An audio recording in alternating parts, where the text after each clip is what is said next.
उन कैदियों में से एक आदमी ने राजकुमार को पहचान लिया। उसने राजकुमार से कहा, राजकुमार, आप यहां कैसे आ गए? राजकुमार कहता है, धीरे बोलो, नहीं तो सब पोल पट्टी खुल जाएगी।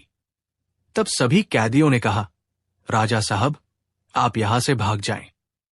हम तो यहां से निकल नहीं पाए, लेकिन आप यहां से भाग जाएं, नहीं तो आपका भी यही हाल हो जाएगा जो कि हमारा हुआ है। आप भी यहां फंस जाएंगे। आपको भी पकड़कर ये साधु इसी में डाल देगा। आप जितना जल्दी हो सके यहां से भाग जाएं। राजा जब उस कमरे के अंदर गया था तो उसने अपने कान में से यंत्र निकाल लिया था, और जब राजा वहां से भागा तो अपने कान में यंत्र लगाना भूल ही गया। राजकुमार को भागते हुए उन रानियों ने और साधु ने देख लिया था। रानियों ने जब राजा को भागते हुए देखा तो रानी कहती है, ये तो हमारे पति हैं। वो महात्मा से कहती है, महात्मा जी, अब तो हमारी सारी पोल पट्टी खुल जाएगी। ये तो हमारे पति हैं और वो भागे जा रहे हैं। उन्होंने हमें यहां देख लिया है। अब हमारा क्या होगा?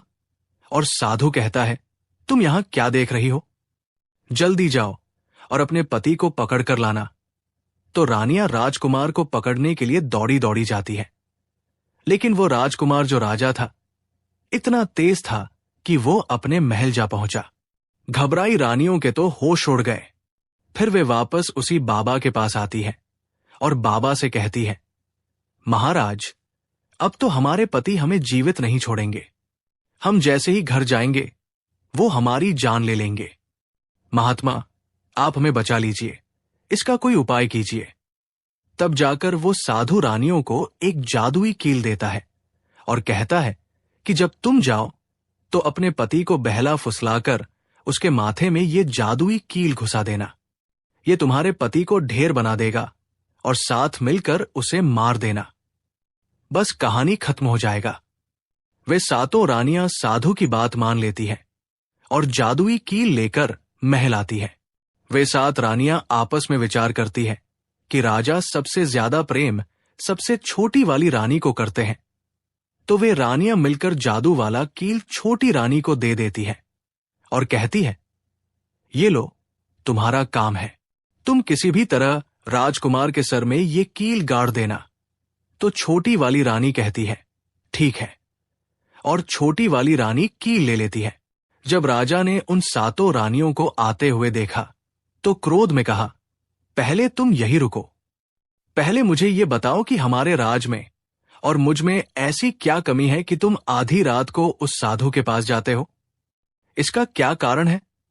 7 रानियां हाथ जोड़कर कहती हैं, महाराज, हमें माफ कर दीजिए। हमें लगता है कि उस साधु बाबा ने हम पर कोई जादू टोना कर दिया था, इसीलिए हमसे ऐसी गलती हो गई। आगे से ऐसी गलती हमसे कभी नहीं होगी। छोटी रानी की ऐसी बातें सुनकर राजा उनकी बातों को मान लेता है, क्योंकि वो राजा छोटी रानी से बहुत प्रेम करता था। राजा भी सोचने लगता है कि शायद उस बाबा ने ही इन पर कोई जादू टोना किया होगा, और अपनी 7 पत्नियों को माफ कर देता है और कहता है, ठीक है, तुम अपने कमरे में चली जाओ। सबसे छोटी रानी, जिसे राजकुमार बहुत प्रेम करता था, वो राजकुमार को खाना खिलाती है और राजकुमार को सुला देती है।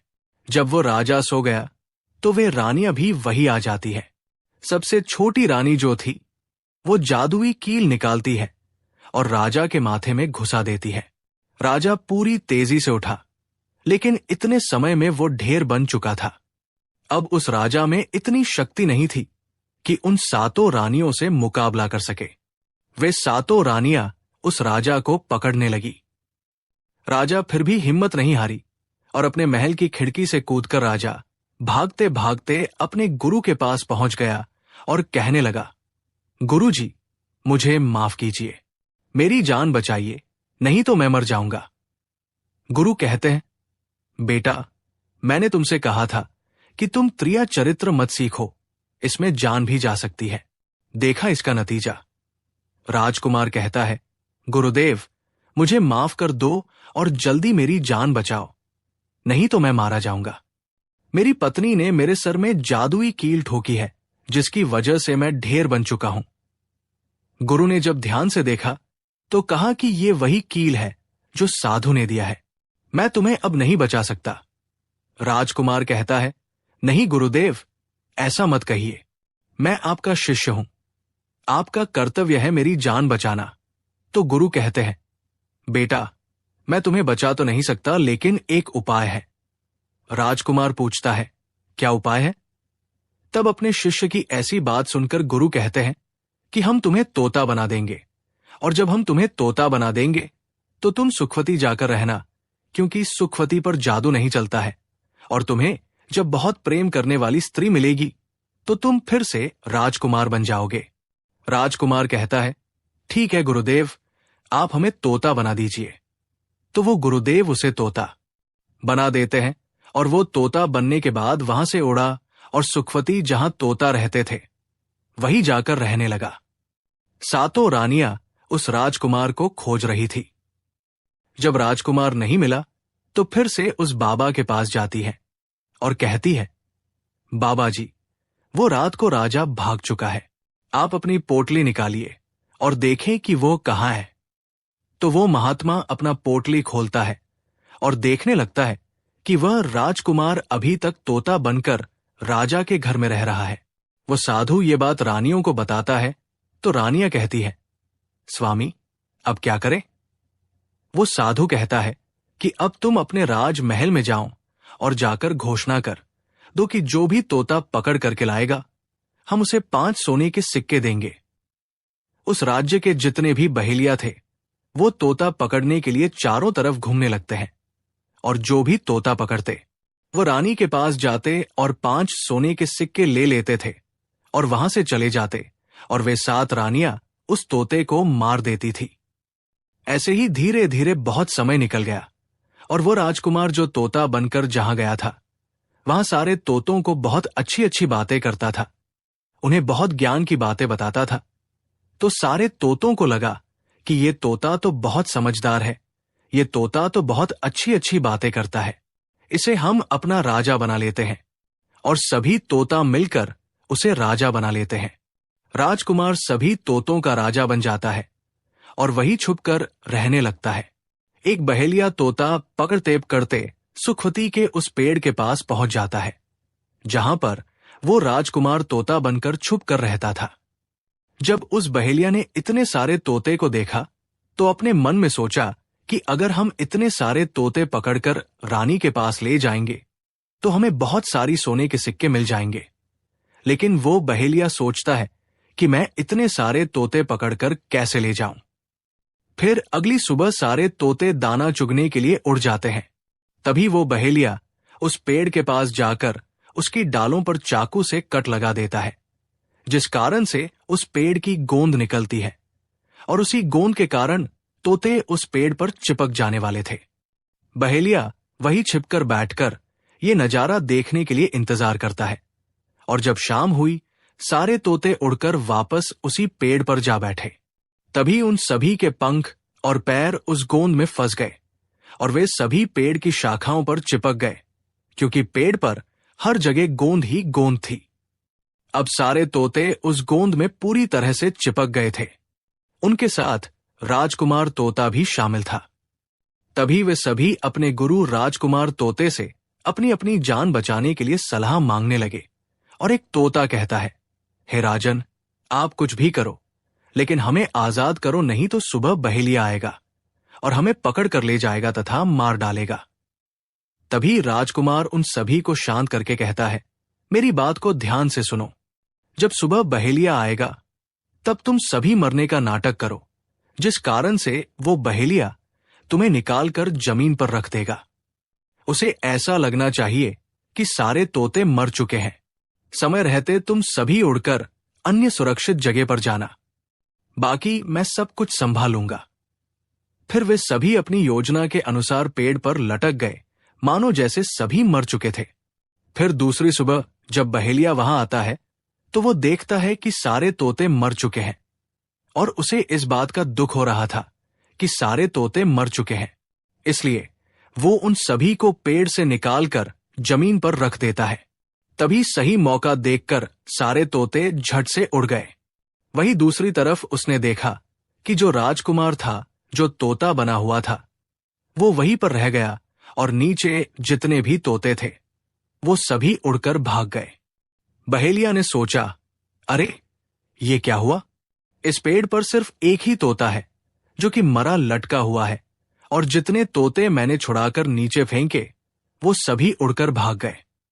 बहेलिया ने सोचा, इसका मतलब ये सारे तोतों ने मिलकर मेरे साथ धोखा किया है। अब राजकुमार जो था, जो तोता बना हुआ था, वहीं सिर्फ पेड़ पर लटका हुआ था। वो बहेलिया कहता है कि ये सब तुम्हारी चाल है। चलो अब मैं तुम्हें लेकर जाऊंगा और रानी के हाथ बेच दूंगा और मुझे 5 सोने के सिक्के मिल जाएंगे। और इधर वो बहेलिया उस तोते को बेचने के लिए रानी के पास जाने लगता है। रास्ते में वो तोता कहता है कि तुम मुझे कहाँ ले जा रहे हो? तो वो बहेलिया कहता है, मैं तुम्हें बेचने के लिए रानी के पास ले जा रहा हूं। अगर मैं तुम्हें वहां बेच दूंगा तो मुझे 5 सोने के सिक्के मिलेंगे। राजकुमार कहता है कि मैं अगर तुम्हें 500 सोने के सिक्के दिला दूं तो क्या तुम मुझे नहीं बेचोगे? बहेलिया कहता है, तुम मुझे 50,000 सोने के सिक्के कैसे दिलाओगे? तोता कहता है कि राजा के सुखवती बाजार में ही बेचो, मूल्य मैं स्वयं बताऊंगा।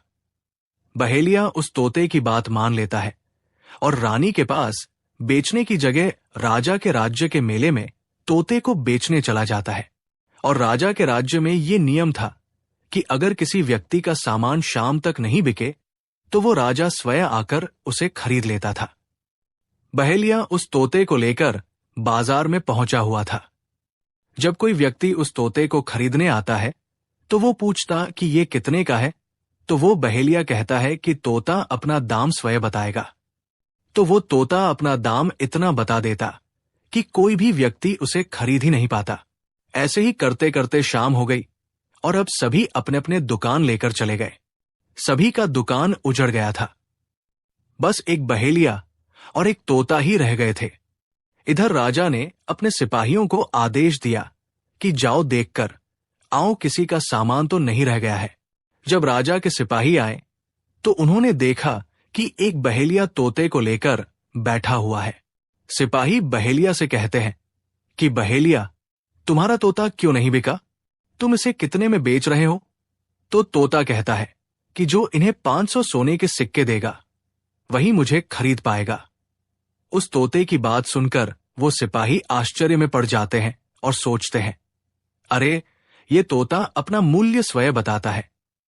तब सिपाही राजा के पास जाते हैं और राजा को सारी बात बताते हैं और कहते हैं, एक बहेलिया एक तोता लेकर बैठा हुआ है, लेकिन वो तोता अपना मूल्य स्वयं ही बताता है।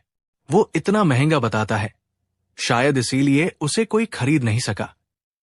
राजा सिपाहियों से पूछता है कि वो अपना मूल्य कितना बता रहा है। तो सिपाही कहते हैं, अपना मूल्य 500 सोने के सिक्के बता रहा है। राजा कहता है, चलिए हम खरीदेंगे। अगर नहीं खरीदेंगे तो हमारे राज्य की बदनामी होगी कि राजा के बाजार में एक तोता नहीं बिका। और इसलिए राजा अपने मंत्रियों के साथ अपने रथ पर सवार होकर बाजार में पहुंचता है। कहता है, इस तोते का क्या मूल्य है, कितना है? बहेलिया हाथ जोड़कर कहता है कि राजा साहब, अपना मूल्य तोता स्वयं बताएगा। वो राजा फिर तोते से पूछा तो तोता कहता है कि राजा साहब, जो इन्हें 50,000 सोने के सिक्के देगा वही मुझे खरीद पाएगा। अपने सिपाहियों से 500 सोने के सिक्के मंगवाता है और बहेलिया को पकड़ा देता है और तोते को लेकर अपने महल चला जाता है।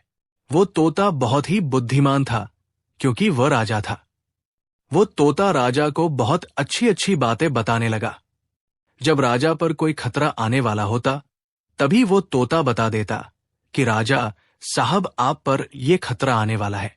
और इसी तरह सब उस तोते से बहुत अधिक प्रेम करने लगते हैं। जब ये बात रानी को पता चला कि राजा ऐसा तोता लेकर आए हैं जो कि बोलता भी है और बहुत अच्छी अच्छी बातें बताता है, तो रानियां राजा से कहती है, उस तोते को मेरे पास भिजवा दीजिए। हम भी उस तोते को देखना चाहते हैं, हम उस तोते से बातें करना चाहते हैं। राजा अपने मंत्रियों से कहकर वो तोता रानियों के पास भिजवा देता है।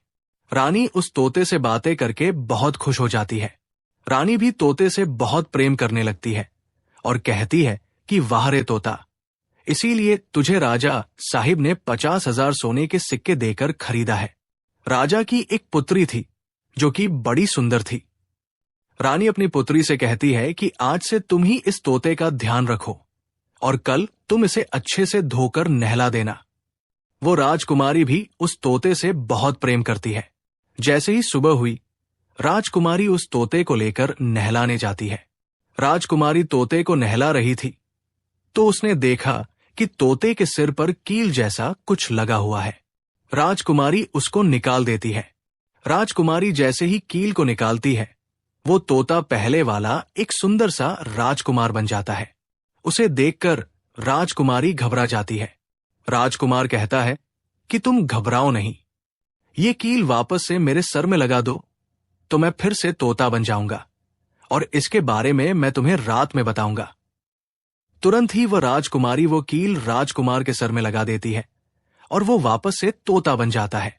रात को राजकुमारी तोते को लेकर अपने कमरे में जाती है और उसके सर से कील निकाल देती है और वो तोता फिर से राजकुमार बन जाता है। राजकुमार अपनी सारी कहानी उस राजकुमारी को बताता है और कहता है, माफ करना, ये कहानी तुम किसी को नहीं बताना, नहीं तो मेरी जान चली जाएगी। राजकुमारी इसके बारे में अपनी माता और पिता को भी नहीं बताती है। दिन भर वो तोता रहता है और रात को राजकुमारी उस तोते को अपने कमरे में ले जाती और उसके माथे से कील निकाल देती और वह राजकुमार बन जाता है और रात में वह दोनों साथ में ही रहते हैं। और ऐसे ही धीरे धीरे समय निकलता गया। राजकुमारी को राजकुमार से प्रेम हो जाता है। इधर क्या हुआ, जो राजकुमार की पत्नियां थी वो बहुत सारे तोते मरवा देती है, लेकिन जो राजकुमार तोता बना हुआ था वो उन्हें नहीं मिलता है और वे उसी साधु के पास जाती है और कहती है कि हे महात्मा, हमारे पति तो अभी तक हमें नहीं मिले, हम अब क्या करें, उन्हें कैसे मारें। वो साधु फिर से अपनी पोटली खोलता है और देखता है कि वह राजकुमार अभी तक तोता बन के राजा के घर में रह रहा है। वो साधु रानियों से कहता है कि तुम एक काम करो कि तुम नृत्य कला सीख लो। हम सभी मिलकर उस राजा के घर नृत्य कला करने जाएंगे और जब राजा हम पर खुश हो जाएगा और हमें कुछ मांगने को कहेगा तो हम उस तोते को ही मांग लेंगे और फिर आसानी से उसे मार देंगे। धीरे धीरे समय बीता। साधु तबला बजाना और रानी पूरी तरह से नृत्य कला सीख चुकी थी। अब साधु को लगा कि हम सफलता प्राप्त कर सकते हैं और उस तोते को उस राजा से मांग सकते हैं। साधु का भेष बदल करके उन 7 रानियों को नृत्य कला वाली स्त्री बनकर के राजा के दरबार में पहुंच गई। राजा उस साधु से पूछता है कि आप लोग कौन हैं, यहां क्यों आए हैं। तब साधु कहता है कि हम सब नृत्य कला वाले हैं, आपके महल में हम नृत्य कला दिखाना चाहते हैं। राजा को भी गाने और बजाने का बहुत शौक था, वो मान जाते हैं। उधर वो साधु अपना गाना बजाना चालू करता है। जब उनकी गाने बजाने की आवाज तोते के कानों में पहुंची तो तोता समझ गया कि वो साधु उसकी 7 रानियों को लेकर भेष बदलकर यहां पर आ गया है, अब उसकी जान नहीं बचेगी। लेकिन जब राजकुमारी उस तोते को लेकर अपने कमरे में जाती है, उस तोते के सर से कील निकालती है और वह तोता राजकुमार बन जाता है और वह राजकुमार सारी बातें उस राजकुमारी को बताता है। कहता है कि देखो, जो ये गाने बजाने वाले आए हैं, ये वही साधु है। ये गाने बजाने से राजा को खुश कर देगा और बदले में मुझे मांग लेगा और ले जाकर मुझे मार देगा। राजकुमार कहता है कि सुनो राजकुमारी, जब राजा आदेश दे कि तोते को लेकर आओ तो तुम मुझे मत देना। जब राजा खुद ही मुझे लेने आए तब भी तुम मुझे मत देना। कहना कि तोता को नहीं दूंगी। और जब राजा न माने, राजा तुमसे जिद करे और मुझे मांगे, तब तुम गुस्से में आकर के पिंजरे को फेंक देना। उसके बाद मैं अपने बचने का रास्ता हम स्वयं ही ढूंढ लेंगे। राजकुमारी कहती है कि ठीक है। और वहां गाना बजाना हुआ तो राजा खुश होकर उन्हें कहते हैं कि मांगो, क्या मांगना चाहते हो। वो साधु कहता है कि जो आपके पास तोता है, जो आप कुछ दिनों पहले ही खरीदे हैं, वो तोता आप मुझे दे दो। राजा कहता है, ठीक है। राजा अपने मंत्री को आदेश देता है कि जाओ उस तोते को लेकर आओ। मंत्री राजकुमारी के पास पहुंचता है और कहता है कि ये तोता मुझे दीजिए। राजकुमारी कहती है, नहीं दूंगी। मंत्री कहता है कि देखिए, आप जिद मत कीजिए। राजकुमारी कहती है कि तुम जाओ और मेरे पिताजी को यहां भेजो, वही आकर इसे ले जाएंगे। मंत्री राजा को जाकर सारी बात बताता है। राजा स्वयं आता है उस तोते को लेने के लिए। वो राजा जाकर कहता है कि बेटी, ये तोता मुझे दे दो। ये नृत्य कला वाले को देना है जो यहां गाना बजाना किए हैं, ये उन्हें देना है। तो राजकुमारी कहती है कि पिताजी, ये तोता मैं नहीं दूंगी। क्रोध में आकर राजा कहने लगा कि तू कैसी बातें कर रही हो, इसे देने का मैंने वादा किया है। जब राजकुमारी ने राजा को क्रोध में देखा तो राजकुमारी को भी गुस्सा आ गया और राजकुमारी गुस्से में पिंजरे को जमीन पर फेंक देती है। वो पिंजरा जैसे ही जमीन पर गिरा, वो टूट गया और तोता जो था वो चावल का दाना बन गया।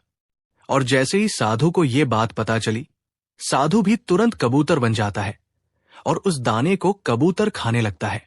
उसमें से जो एक दाना था, बस वही राजकुमार था।